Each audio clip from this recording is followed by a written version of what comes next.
Welcome to another deep dive into the world of geology. Today we're going to be drawing from a bunch of video sources, actually, all from PGO Ricardo Valls. So, A curated selection. yeah, a curated selection of videos, all from Ricardo Valls. So what we're going to do is try and hit on the major points from these videos, these topics, and try and connect them where possible. Just highlight what makes each topic so interesting. I think for geologists and earth enthusiasts, these videos are really, really interesting. I mean, I found them to be fascinating. Yeah, and there's a real range in here. We're talking about things like how magma forms and evolves. We're talking about using Excel to find gold. Excel. Everyone's got Excel, Right, right? exactly. Yeah. And then also, I mean, there's some other stuff that I know we've talked about it a little bit, but it's always kind of blowing my mind, this emergence of AI in geology. Yeah, and how it's changing the way we work and think about problems. For sure. And then we'll also be diving into, some really interesting stuff on how to find copper using metasomatic zoning as an example. I think that's in the Balkash region of Kazakhstan. Yeah, the Balkash region. I've Yeah. actually spent some time there myself. It's really, really interesting geology. Oh, cool. Yeah, yeah. And then also we've got emeralds, Afghan emeralds competing with Colombian emeralds, which is It's an interesting development in the gem world. yeah, Who would have thought? Afghanistan, right. emerald. Yeah. And then of course we'll be, spending some time on orogenic gold deposits, Mm. which, as everyone knows, are formed by these huge, tectonic forces, mountain building The events. real powerhouses of gold formations. Exactly, exactly. And then finally we'll be talking about a new significant gold deposit discovery in East Kazakhstan. So, a lot of really interesting material here to cover. Yeah. Yeah, a lot of ground to cover. So I guess, let's just jump right into it. Let's start with magmatic processes because I feel like that's a pretty good, you know, starting point. We're talking about, systematics of the magmatic processes, which is a guide by PGO Ricardo Valls. And it seems to really take a very practical approach to understanding petrology. Yeah, and one of the things that really stands out to me is the emphasis on actually using petrological data. So we're not just talking about the theory. We're talking about, how do we take those observations, those measurements of things like mineral composition, textures, and actually apply them to real-world problems. Right, right. Because it's one thing to learn about how magma forms and evolves, but it's another thing entirely to actually look at a rock and be able to decipher its history. What can those minerals tell us about the conditions under which that rock formed? Yeah, exactly. It's about bridging that gap between the theoretical and the practical. You're in the field, you see this complex assemblage of rocks, and you have all these geochemical analyses. How do you put that all together to tell a coherent story about the geological processes that have been at work? And having a structured approach to it, a system, can really help you navigate that complexity, Mm. especially, I think, for geologists who are just starting out or those who are maybe moving into a new area of specialization. It gives you a framework to work from, to Yeah. analyze the data and start building those interpretations. Exactly. And when you're dealing with something as complex as magmatic systems, the generation of melts, how those melts change over time, eventually solidifying to form the igneous rocks that we see, having that systematic approach can really help you to make sense of it all. It's really powerful. It's really cool, actually, to think about, looking at a granite, for example, and knowing that that was once, molten rock miles beneath the surface. Yeah. And through careful observation and analysis, you can actually start to reconstruct the conditions that led to its formation. Yeah. It's like being a geological detective, isn't it? Yeah, absolutely. It is. So moving on from those really deep earth processes to something that's maybe a little bit closer to the surface, but equally as important, is finding gold. Right? I mean, this is something that's captivated humanity for millennia. Yeah. And we have this really interesting approach being discussed here, which is geochemical anomaly detection, and specifically using Excel to do it. Yeah. And I think the thing to remember here is that, even though we have all this modern technology, geochemical exploration is still a fundamental tool for finding mineral deposits, including gold. We're looking for those subtle chemical traces in rocks, in soils, and even in water that can give us clues as to where a deposit might be hiding. Right, because gold doesn't just occur in big, obvious veins all the time. Sometimes it's, disseminated throughout a rock or hidden beneath the surface. And those subtle chemical signatures can be the key to unlocking that hidden potential. Exactly. And what's particularly interesting here is that we're not just talking about looking for high concentrations of gold or, other elements that might be associated with it. We're actually looking at the rate at which those concentrations change over a given area. So not just the absolute amount, but the change, the gradient. Exactly, the gradient. And that's where the gradient method comes in. It's about looking at the steepness of the chemical slopes, so to speak. That's a good analogy. So instead of just looking for, the highest peak on a mountain, you're looking for the steepest part of the mountainside. Exactly. And those steep slopes, those areas of high gradient, they often occur at the edges of mineralized zones, where you have those mineral-rich fluids interacting with the surrounding rocks that haven't been mineralized. So it's kind of like finding that halo around a potential deposit. Even if the actual, high concentration of gold isn't immediately apparent, that gradient can tell you that something's there. Yeah, the subtle but powerful indicator. And what makes this really interesting is that, you don't need some fancy specialized software to do this. You can actually implement the gradient method using Excel, which most geologists already have access to. Yeah, that's what I was going to say. It's like everybody has Excel, right? It's kind of democratizing this analytical technique, which is pretty cool. It is, and it just goes to show that, sometimes the simplest tools can be the most effective if you know how to use them creatively. Right, right. So how, I mean, just for our listeners who might be interested in actually trying this out, how do you actually go about doing this in Excel? What are the steps involved? Well, the first thing you need is your geochemical data, right? So you've got your sample locations, your easting and northing coordinates, and then you have the concentrations of whatever elements you're interested in. Okay, so you've got your data, your spreadsheet all set up. What's next? Well, then you need to calculate the gradient between each pair of adjacent sample points. So you basically take the difference in concentration between two nearby samples and divide that by the distance between them. Okay, so you're essentially calculating the slope of the chemical change, right? Right. Over that distance. Exactly. And you do that for all of your sample pairs. Then you can use Excel's conditional formatting to apply color scales based on the magnitude of the gradient. So the higher the gradient, the more intense the color. Or you can use the charting tools to create a gradient map. So you end up with a visual representation of where those sharp chemical changes are occurring. Exactly. And then you can overlay that with your geological maps, your topographic data, maybe some geophysical information, and start to look for those areas where the high gradients coincide with other features that might indicate a potential gold deposit. So it's really about integrating all of that information to get a more complete picture, Yeah. right? It's not just about the gradient in isolation. Yeah, it's all about context. And that's where, your geological knowledge and experience really come into play. So let's shift gears a little bit now and talk about this idea of artificial intelligence in geology, because I know it's something that we've talked about before, but it's really becoming more and more prevalent in the field. Yeah, and there's this interesting note about the Golden Droplets series by PGO Ricardo Valls. There's been a bit of a delay, and he attributes that to really diving deep into these new AI and machine learning techniques. So it's clear that he sees the value in this technology. Yeah, yeah.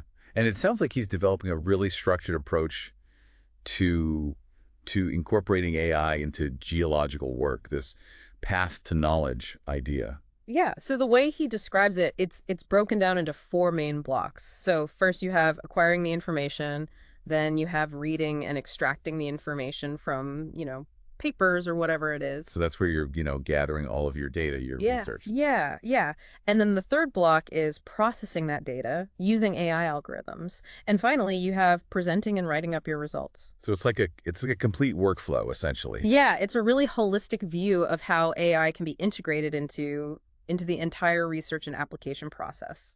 And he also mentions a couple of specific AI-powered tools that he's using. One is MyMind, which sounds like it's incredibly useful for geologists who are constantly dealing with, huge amounts of information online. Yeah, it's described as a Chrome extension that uses AI to automatically organize all of those online resources that you save. So, links, research papers, websites, all of that stuff.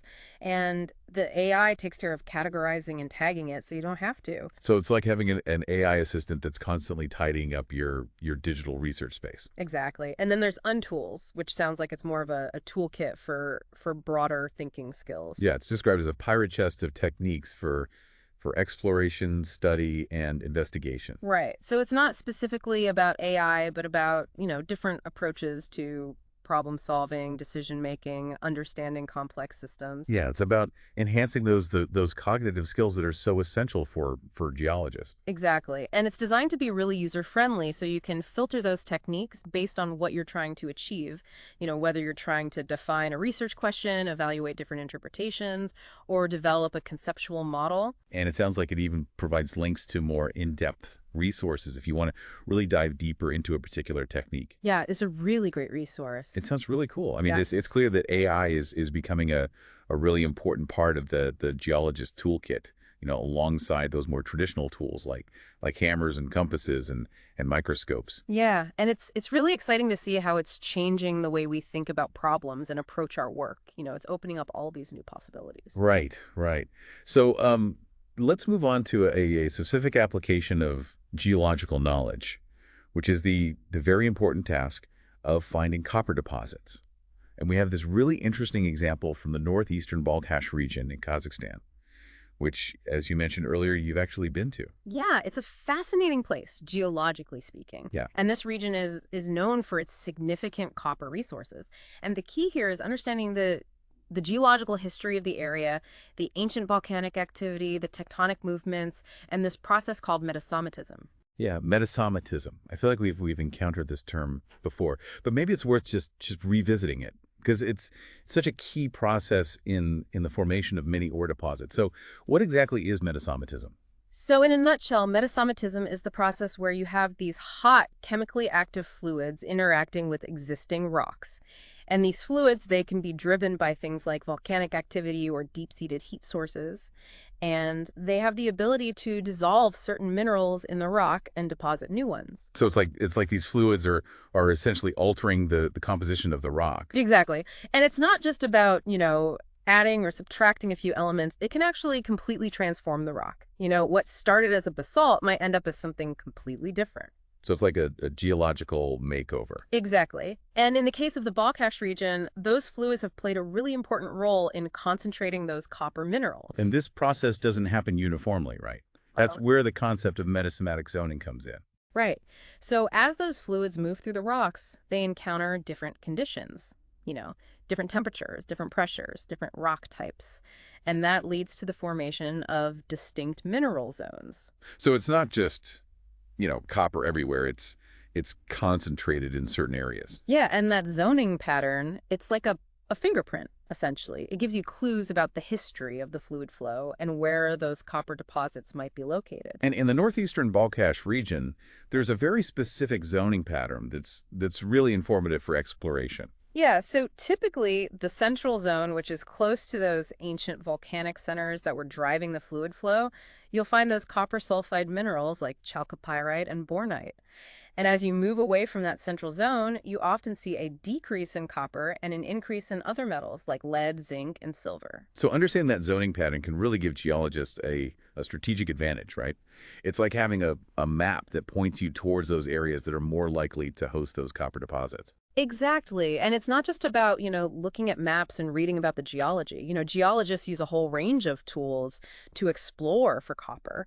Field work is essential, mapping those rock types, identifying those minerals. And then there's, geophysics, right? Which Yeah. can help us to see beneath the surface. Right. Things like magnetic surveys, gravity surveys, electrical resistivity, they can all help to identify those zones of mineralization that might not be visible at the surface. And then ultimately, of course, there's drilling, right? Which allows us to actually get samples Yeah. and confirm the presence of copper and determine the grade of the deposit. Exactly. So it's a multifaceted approach, but understanding that metasomatic zoning, it's a really crucial piece of the puzzle. Yeah, it's a really great example of how, understanding those fundamental geological processes can lead to real-world applications and the discovery of these valuable resources that we, rely on so heavily. Yeah, and it highlights the ingenuity and creativity of geologists, figuring out these complex systems and applying that knowledge to find what we need. It's a really, really fascinating field.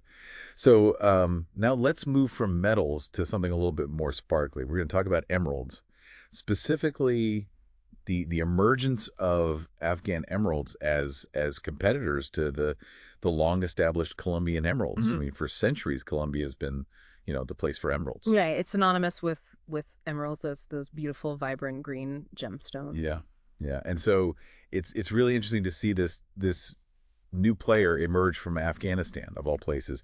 And it sounds like these Afghan emeralds, they're not just, some low grade imitations. They're actually quite remarkable. Yeah, the Panjshir Valley, where most of these Afghan emeralds are coming from, they're producing these gems that are known for their really intense color and their clarity. They're rivaling the Colombian emeralds in terms of quality. So what's the geological story behind these Afghan emeralds? I mean, how do they differ from the Colombian emeralds in terms of their formation? Well, the key difference is in the geological environment where they form.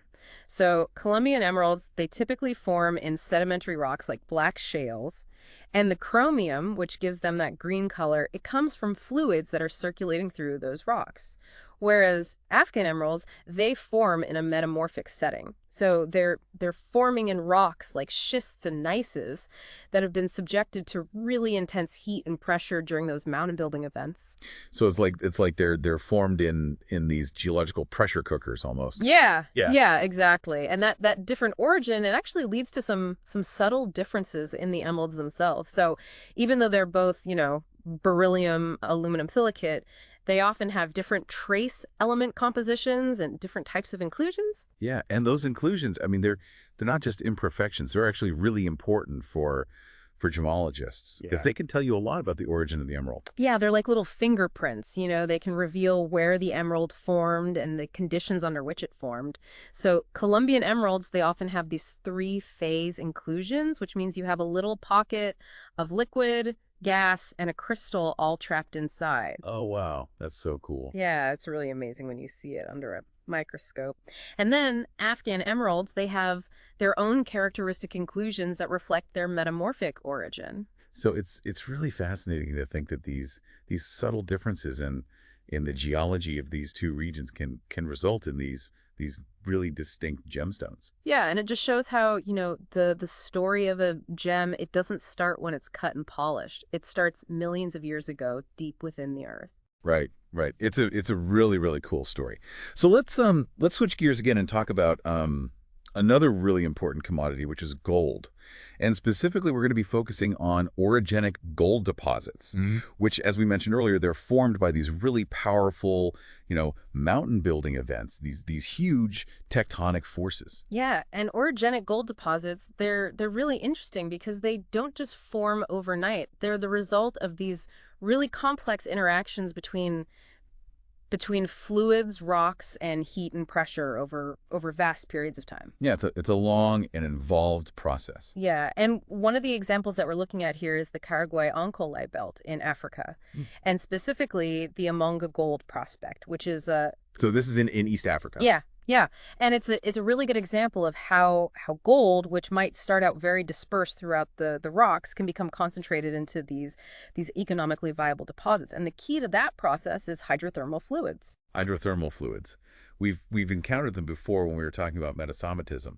So how do they work in the formation of these orogenic gold deposits? So in this case, you have these superheated waters that are enriched with dissolved minerals, including gold, and they're circulating through fractures and fault zones deep within the Earth's crust. So it's like a plumbing system almost. Yeah, yeah. And those fluids, they can be heated by things like magmatic intrusions, where molten rock is injected into the crust, or they can be released from rocks that are undergoing metamorphism. So there's a lot of heat involved. Yeah, yeah. And the composition of those fluids is really important as well. They contain dissolved salts, gases like carbon dioxide and methane, and those trace metals, including gold. And the way those fluids move, it's not just, straight up and down, right? No, it's much more complex than that. It's influenced by things like pressure gradients, differences in pressure between different parts of the crust, and the permeability of the rocks, how easily those fluids can flow through the rocks. Right. So there's a lot of interplay between the fluids and the rocks that they're moving through. Yeah, it's a really dynamic system, and those chemical reactions between the fluids and the rocks, they can actually change the composition of the fluids and affect their ability to carry dissolved gold. So how does the gold actually get deposited from those fluids to form those veins that we're, ultimately mining for? So as those fluids move through the crust and encounter changes in those conditions that we were talking about, things like pressure, temperature, the chemical environment, the gold becomes less soluble, which means it's less likely to stay dissolved in the fluid. So it starts to precipitate out. Exactly. It starts to come out of solution and form those solid minerals. And fault zones, which are areas where the rocks have been fractured, they're often really important locations for that gold deposition. Because those fractures provide, pathways for the fluids to flow and spaces for the gold to crystallize out. And Exactly. the depth at which this all happens is also really important, right? Yeah. So orogenic gold deposits, they typically form at significant depths, anywhere from a few kilometers to over 10 kilometers. And that's the sweet spot, essentially, where the conditions are just right for mobilizing the gold and then depositing it. So it's really like a perfect storm of geological factors that come together to create these deposits. Yeah, it's really remarkable when you think about it. All of those forces at play over millions of years to concentrate those tiny amounts of gold that are scattered throughout the rocks into these valuable deposits. Right, right. And I think it's really important for geologists to understand these processes, right? Because it helps us to find those deposits and ultimately to meet the global demand for gold. Yeah, and not just to find them, but to understand them, to model them, to predict where they might be located, and to extract them in a responsible and sustainable way. Right, right. So it's not just about, grabbing the gold and running. It's about understanding the whole system, the whole context. Yeah, and appreciating the incredible geological processes that have led to the formation of those deposits in the first place. Right, right. So speaking of new discoveries, let's talk about the Southern Ashali gold deposit in East Kazakhstan. It's being described as a major find, potentially a really significant discovery. Yeah, and it's located in the Char Zone, which is already known to be a really productive metallogenic belt. So this new discovery, it's really generating a lot of excitement. And it sounds like the geology of this deposit is really quite interesting. It's got a complex history. Yeah, so the rocks in this area, they're a mix of volcanic and sedimentary rocks that have been deformed and metamorphosed. So they've been squeezed and heated and folded and faulted, and all of that activity has created a really favorable environment for gold mineralization. So it's the kind of setting where you'd expect to find these orogenic gold deposits. Exactly. And what's interesting about this deposit is that there are two main types of gold ores that they've identified. So you have the gold sulfide ores, which are characterized by those sulfide minerals like pyrite and arsenopyrite. And then you have these gold low sulfide quartz ores, which are mostly quartz veins with gold in them. And it sounds like the gold mineralization has actually occurred in multiple stages, which makes it even more interesting. Yeah, it suggests that there have been multiple pulses of hydrothermal fluid flow over time, and each pulse has left behind its own unique chemical signature. So the geologists have actually been studying the pyrite in those different generations of mineralization, and they're finding differences in the trace element compositions. So they're really getting into the nitty-gritty details of the geochemistry to understand, Yeah. how this deposit formed. Exactly. And it's that level of detail that's going to help them to better understand the controls on the gold mineralization, what factors led to the gold being concentrated in those particular areas. So it's not just about, finding the gold. It's about understanding how it got there in the first place. Yeah, it's all part of building that complete picture of the deposit. And that knowledge, it's not just valuable for this particular deposit, but it can be applied to other exploration projects in the region and even around the world. Right, right. So it's really fundamental research that has implications beyond just this one discovery. Exactly. And it just highlights the importance of detailed geological and geochemical studies in unlocking the secrets of these mineral deposits. Right, right. It's a really fascinating story. It is. And now I'd like to remind our listeners that if you're finding this deep dive into the world of geology fascinating and you want to explore these topics in more detail with incredible visuals, be sure to visit PGO Ricardo Valls' YouTube channel. You'll find over 1,500 videos packed with unparalleled expertise on on all sorts of different aspects of geology, including geochemistry, structural geology, and the applications of AI and machine learning in the geosciences. So to enhance your knowledge and stay at the forefront of the industry, head over to https://www.youtube.com at Val's Geo Consultant videos, and don't forget to subscribe. So It's been quite a journey. We've really covered a lot of ground in this deep dive, everything from, the intricate workings of magmatic systems to the really exciting applications of AI, those subtle clues hidden in geochemical gradients, the fascinating stories behind copper and emerald deposits, and the immense power of those forces that shape orogenic gold deposits. And of course, the implications of these significant new gold discoveries. yeah, and each of these areas that we've touched on, they're explored in such detail in Ricardo Valls' videos, and I think they offer some really valuable insights for understanding our planet and the processes that create those resources that we depend on. And it really gets you thinking, doesn't it? Like, consider how you might apply the gradient method to your own geochemical data. Could those subtle changes be revealing hidden potential? And think about how AI might revolutionize your approach to problem solving in geology. Yeah, it's really interesting to think about those possibilities and just to reflect on the immense timescales involved in forming the deposits that we've been discussing. Millions, even billions of years of geological history have gone into creating these resources. Yeah, it's pretty humbling, really. And if you're looking to delve deeper into any of these topics and benefit from that wealth of visual explanations and expert insights, remember to visit PGO Ricardo Valls' YouTube channel at https://www.youtube.com at Valls Geo Consultant videos. Well, thank you for taking this deep dive with us. Thank you for joining us. Thanks for listening to Geo News Radio. Welcome to the world of geology and earth sciences with Ricardo Valls, a seasoned professional geologist bringing you over 1,500 videos of unparalleled expertise. Whether you're a budding graduate student, an early career specialist, or a seasoned professional, this channel is your gateway to a wealth of knowledge. Explore a vast array of earth-related subjects, including geology, geochemistry, structural geology, and the application of artificial intelligence and machine learning in geosciences. Ricardo Valls not only shares his own invaluable insights, but also brings you exclusive interviews and collaborations with other prominent geologists, offering a comprehensive view of the field. Stay ahead of the curve with our latest content, covering everything from unraveling the Earth's secrets to exploring global geological phenomena.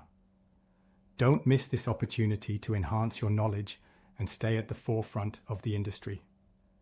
Subscribe now, hit that like button, and share this invaluable resource with your colleagues and friends. Join our growing community of over 2,000 earth science enthusiasts and professionals today. Unlock the secrets of the Earth with Ricardo Valls, your top resource for all things geology. The future of geosciences is here. Be part of it. I think these videos are brilliant, and I'm sure you will like them too. Please like, comment, and subscribe, and don't forget to click the notification bell. Ever wondered how AI and Google Earth Engine can transform your geological research? Imagine harnessing the power of cloud-based geospatial datasets and artificial intelligence to revolutionize your analysis. With GEE, dive deep into a vast collection of satellite images, enabling planetary-scale studies that were once unthinkable. Incorporating machine learning techniques like k-nearest neighbors and support vector machines, you can uncover trends in geological data that were invisible to the naked eye.